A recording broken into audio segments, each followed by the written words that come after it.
Já vimos o Celso Cardoso, o Chico Lang, o Miller e o nosso mestre Alberto Helena Júnior está com a gente também. Boa noite, mestre. Decepcionado com o final de semana do futebol paulista? Eu tô alegre pelo futebol do Flamengo, né? Esse time maravilhoso e merece ser campeão se conseguir passar pelo Atlético. Agora, eu queria mandar um baita abraço para o Paulo Sérgio, né? Esse que também é um dos frutos daquele milagroso. Com o Paulo Sérgio, das coisas do futebol, enfim, ganhamos um reforço bem bacana. Vamos pôr a bola para rolar? Hoje havia uma grande expectativa com relação ao Palmeiras e Flamengo. E o Flamengo foi perdendo os jogadores. Desfalca aqui, desfalca ali, desfalca acolá. E aí, o Palmeiras virou favorito. E aí, vamos ver. Palmeiras de Abel completinho da Silva, força máxima. Flamengo do Renato não. Vários desfalques, entre eles Gabigol e Bruno Henrique.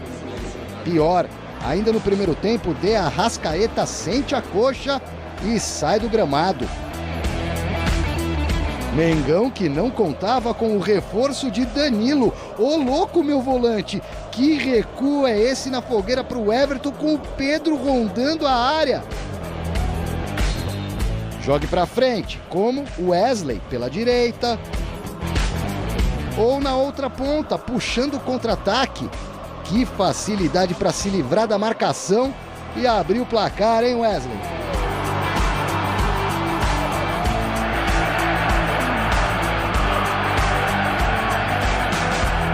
O rubro-negro não perde tempo com lamentação e empata na sequência. Michael.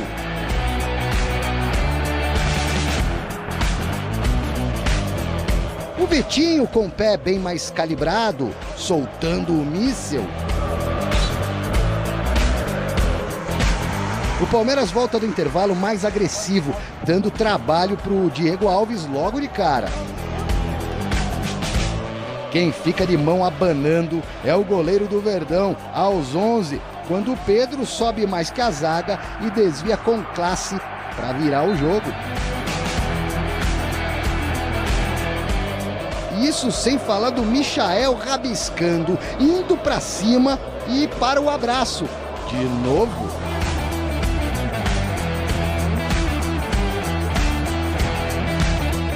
De falta, na canhotinha esperta, Scarpa tenta diminuir. Não rola. Para completar, Zé Rafael é dedado pelo VAR e toma vermelho no finzinho do clássico. Vitória do mistão do Flamengo em pleno Allianz Parque, 3-1. Derrota perigosíssima do Palmeiras, que não consegue vencer o Flamengo desde 2017. Vê o Mengão encostar nele, Palmeiras, na tabela de classificação do Campeonato Brasileiro. Um pontinho a menos apenas e com 2 jogos a menos, 2 jogos para disputar, em relação, inclusive, ao líder Atlético Mineiro. Conseguimos fazer mais uma grande partida, conseguimos uma virada muito boa e a gente segue fazendo nosso trabalho. Seguimos na cola dos que estão na nossa frente, que o nosso objetivo também é brigar pelo brasileiro. Quando estamos a jogar para vencer campeonatos, não podemos sofrer um golo no segundo a seguir a nós termos marcados. Portanto, para mim esse, na primeira parte, é um ponto capital que nós devemos e temos que melhorar, tem tudo a ver com foco e concentração, é na bola de saída do nosso adversário, não podemos, sob pena depois hipotecar o resultado, porque nós de facto queremos é vencer e quando competimos para ganhar, quando competimos para títulos, não se pode sofrer estes gols. Bom, nós vamos falar muito sobre este jogo, que é uma pequena decisão do campeonato, né? Mas antes eu quero falar com você de uma empresa. Celso, agora que você está forte, não, é que, vamos lá. Eu vi a coletiva aí do Abel, ele atribui a derrota do Palmeiras ao vacilo, à falta de concentração depois do gol. Isso aconteceu de fato. O time acabou de fazer o gol, teve a saída de bola, desconcentrado, tomou o gol. Não, e tomou um gol do Michael de cabeça. De cabeça e nas costas do Marcos Rocha. Mas não acho que seja só isso a questão, a razão da derrota do Palmeiras hoje. O Flamengo começou melhor o jogo, não sei se vocês concordam comigo, começou melhor. O Palmeiras fez um gol do Flamengo, era melhor. Quando sai o Arrascaeta, o Palmeiras cresce, passa a ter mais a posse de bola, termina o primeiro tempo em alta, melhor que o Flamengo. Começa o segundo tempo melhor que o Flamengo, aí vem a bola parada, toma um gol do Pedro, aí o time se perde. Só que quem mais se perde, na minha opinião, isso acompanhando o jogo na hora, é o próprio Abel, com as substituições que ele faz. Ele tira o Wesley, que para mim era o melhor do jogo até ali, para colocar o Breno Lopes, que é uma substituição que eu não entendo. Como vinha jogando o Wesley para cima do Ramon, indo para dentro, era o melhor cara do Palmeiras. Ele já tinha sacado o Rafael Veiga para o Scarpa no intervalo. Não sei se foi uma opção técnica, se foi uma opção, se estava contundindo o Rafael Veiga, física, mas muito bem. Para depois ele passar o Scarpa para a lateral esquerda. Então ele tira um armador, um organizador, que é o que melhor faz o Scarpa ali pelo meio, para jogar de lateral, com 4 atacantes lá na frente. Dudu, Rony, Luiz Adriano e o William depois. Ou seja, ele bagunçou todo o time do Palmeiras. Aí ele fala assim, mas a gente conseguiu empurrar. Não, o Flamengo não foi encurralado pelo Palmeiras. Foi estratégia do Renato, que recuou o time para explorar o contra-ataque, assim como faz o Abel, para a velocidade do Michael. Então eu acho que o que fez no segundo tempo o Abel Ferreira, para mim, foi uma salada incompreensível, quando não combina nada uma coisa com a outra. Talvez se ele tivesse feito o simples, teria sido melhor para o Palmeiras. Ô Flavito, o Abel quando jogava, qual que era a posição dele? Lateral. Lateral direito. Lateral direito? Interessante. Então se ele foi um lateral direito, amanhã ele tem que chegar para o Marcos Rocha e dizer assim, Marcos Rocha, lateral em pau. Lateral não fecha o fundo. Lateral não abre a diagonal. Lateral, dá o fundo. Você dá o fundo pro Michael. Michael não é tão inteligente assim, não. Ele tem um cérebro de passarinho. Dá o fundo para ele e deixa ele pro fundo. Dar o fundo? Explica. Dar o fundo significa fechar o ângulo da batida. Ou seja, não deixar ele ir pro pé bom dele. Ele abriu a diagonal, ele abriu o meio. O Michael fez assim, cortou para dentro e ficou com todo o gol escancarado para fazer o gol. E o outro gol do Pedro, quando a bola, o escanteio, Flavito, quando o escanteio, o jogador bate a bola saindo, o zagueiro, não é possível que esses zagueiros são muito burros. Estavam os dois lá. O zagueiro não pode ficar na posição plantado que nem um poste. Não! Ele tem que tomar perto do goleiro e sair no encontro da bola, hein, Paulo? É lógico. Agora não, sabe que eles como eles ficaram? Os dois lá, plantados. E olha o lance ali, o espaço que o Marcos Rocha deixa pro Michael. Ele cabeceia assim com muita tranquilidade. Então Sabe por quê, Paulo? Só olha a bola. Olha a bola. Só olha a bola. Tem que ver onde tá o jogador. Pode ver o escanteio, Flavio, tá lá. Os dois zagueiros do Palmeiras lá, plantado. Pra quem tá vindo de encontro, no caso do Pedro, ele tá numa posição privilegiada. Agora, se o zagueiro vem de encontro à bola, ele tem mais impulsão. Eu tinha a impressão que o Pedro tinha usado o corpo do Luan para subir. Não como falta, aquela estratégia mesmo de porque ele estava bem posicionado. Mas não, né? Não. Ele tá estava bem posicionado no tempo da bola. Os zagueiros não. Os zagueiros estão parados. Da bola. É mérito do Pedro. Eles estão parados. Aí parado, você vai perder. Isso que eu ia dizer também, Emílio. Foi mérito do Pedro. O Pedro subiu no quinto subiu, andar com essa O mérito do Michael e do Pedro não se tira. Não se tira. Até porque o time do Flamengo, metade reserva, não é?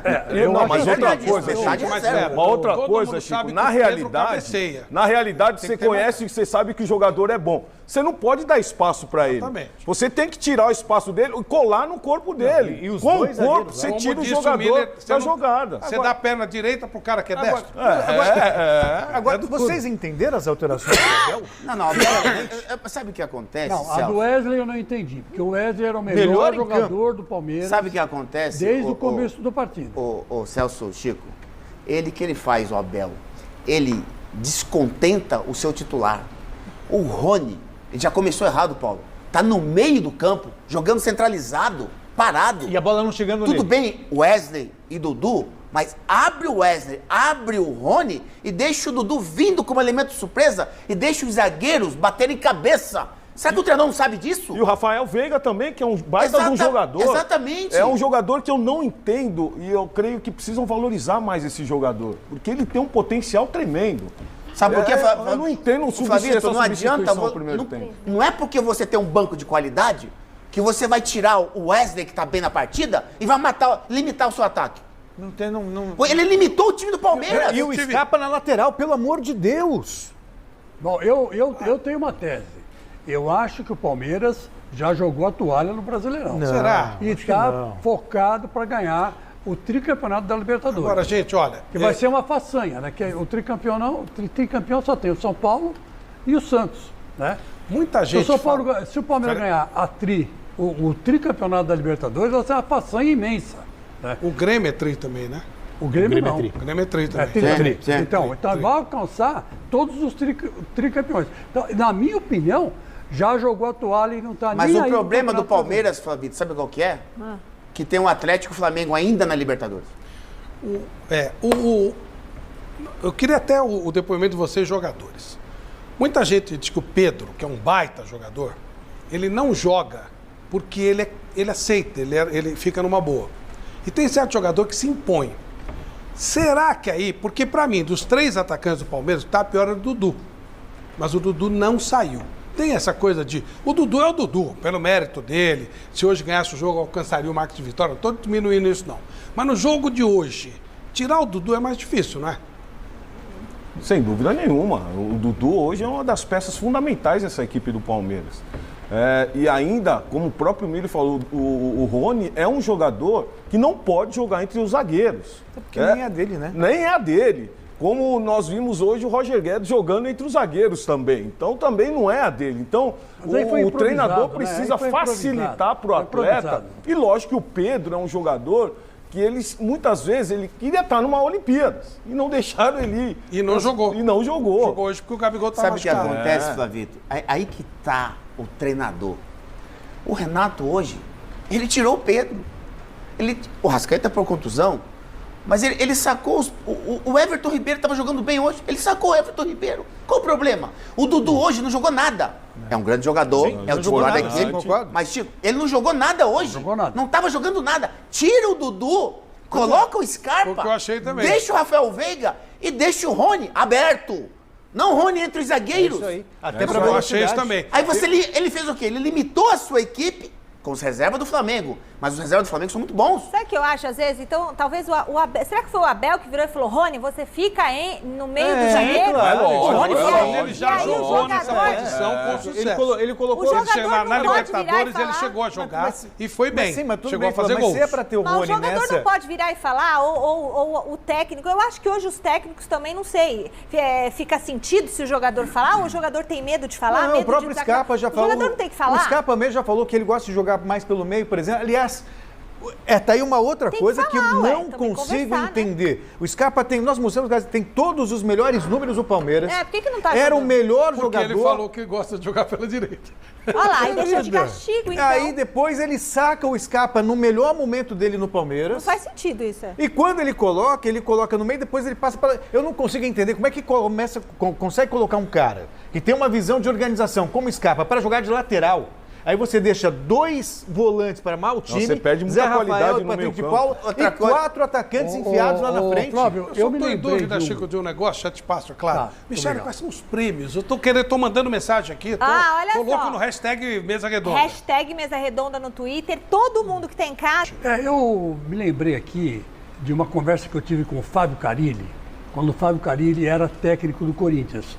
Não tinha esse negócio de pandemia, a gente podia ir lá, né? Assistir o treino, assistir o jogo, depois encostar no treinador e levar um papo. Então, eu perguntei pro Carilli assim, Carilli, como é que você faz a escalação do seu time, né? Ele falou assim, eu coloco os melhores em campo, né? Falei, mas você conversa com os caras? Olha, eu vou tirar você ali. Ele falou assim, eu não. Eu simplesmente boto lá na prancheta quem vai jogar e eles que se adaptem. Aí eu falei, mas por que essa posição tão dura, né? Ele falou assim, Chico, você não conhece jogador de futebol. Se eu chegar e perguntar para todos, de um por um, em que posição ele quer jogar, onde ele se sente melhor, Eu não escalo meu time, eu não consigo fazer nada com esse time. A frase que normalmente o treinador fala é: eu não falo porque escalo, também não tenho que falar porque não escalo. É verdade. Deixa eu ver o mestre Alberto Helena sobre Palmeiras e Flamengo. Acabou pro Palmeiras, mestre? Acabar não acabou, mas quase, viu? Tá chegando perto. Porque eu não boto fé no trabalho do Abel Ferreira.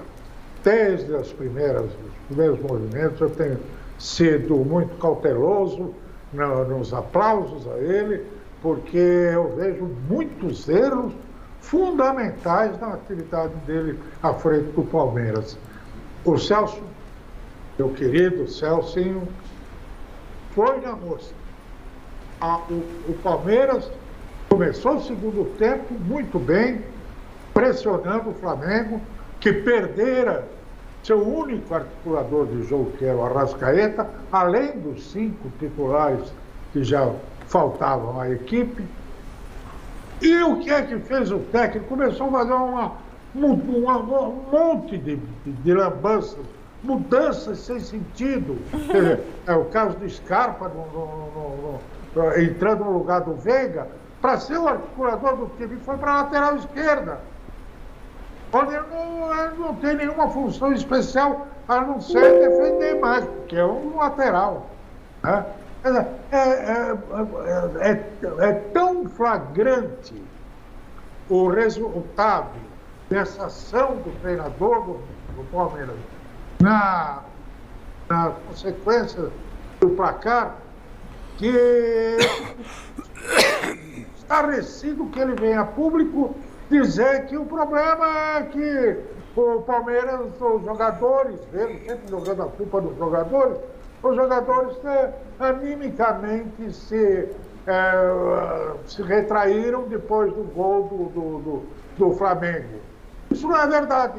O gol do Flamengo, o primeiro gol, o Palmeiras reagiu, dominou, sobretudo depois da saída do Arrascaeta, e no segundo tempo começou dominando o jogo, né, e só foi decair depois das mudanças todas aleatórias e inconsequentes. Enquanto o Renato, ao contrário, foi estratégico e lógico. Ele fechou o time, fecha a casinha. Você quer assistir o jogo aí que vocês